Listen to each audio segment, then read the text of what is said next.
good. Now, slow the first one down so you don't take up too much real estate. Hips down and stay down. Sorry. Push, down, down, down, down, and stick. Hey, that was close. Pretty much, I started recruiting her senior year. I knew that there was a good girl from Robinson because, you know, her coach used to throw for us. But I started watching her more. I did an observation, and in the regional meet indoors her senior year, her coach comes up to me and goes, "You're not going to believe this. Chioma just slipped in the shower and ripped her hand up, cut it, all bloodied up, ended up going to the emergency room that morning."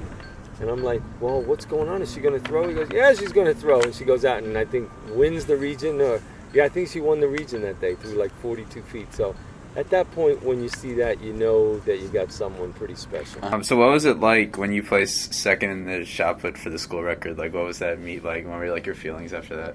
I was so surprised and so excited about it.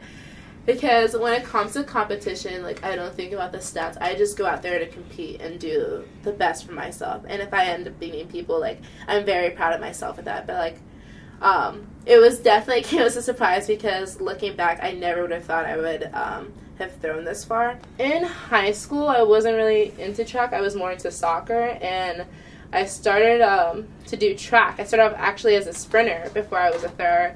I started track to get in shape for soccer and, like, was doing it. And then my high school coach, Bo, who is also one of the athletes who was also coached by Roland Stonier, he was like, come do the shot put. And I was like, I don't know what that is, but sure, like, I'll try it. I'm like, I think I'm pretty strong. What kind of things did Roland do for you, like, when you first got here that you think helped suit the transition? He was super encouraging. When I first got here, he changed my shot put technique and also my disc hit technique and pretty much my whole, like, throwing technique. He tweaked it so it best fit me. So for my other coaches, they were trying to make me do what the pros do and make it very exactly like how they do it. So they didn't make it, like, fit my body and the way I, like, move or transition. So he really worked with stuff based on, like, what best would help me. All right, left arm and left knee work together. Get way down on that left knee coming out of the back.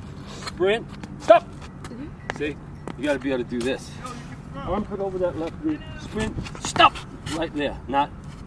Yeah. Look, I even sprinted right out of my shoe. But our goal is this year, I have some lofty goals, and, you know, some of them are very achievable, some of them she's really going to have to get after, but I'd like her to break 3 school records this year. So that would be really incredible if she could do that. And then she would definitely go down as the greatest all-around thrower, not just at this Maryland, but any Maryland Division I school in the state of Maryland. I think there's 8 or 9 Division I universities. Remember, it starts here from the ground up. From the ground to the knees, to the hips, to the shoulder, to the hand. Remember, you got to be quick but patient. You're just rushing a little bit before that hip clears first. And if you ever got your legs involved in a better block, and pop. That wasn't my throwing. But how did that feel? How cool would it be, I guess, for that she has the possibility to throw for Nigeria and, like, you, like, coaching her up to get there? Oh, I think that, you know, what can you say about that? Coaching an Olympian, what an honor, you know. For a girl that was, I don't think she was hardly recruited out of high school, maybe a little bit. To get to that level, I mean, it's just like, whoa, you know, because you're going against all pros. Girls have been throwing 8, 10, 12, 15 years. Some people do it full time for a living, you know. In Nigeria, some of those girls are just training, you know, that's all they do. So, you know, the fact that she does that on top of her engineering is incredible. Good. One more and stick. All right. The arm, but try to put it over that thing just by your legs and your hands. Okay. So it'll be like this. So you're just going to come like this. So I want to see a block, a big block, and just go. But the hand will only go out that far. But I want to see you use your legs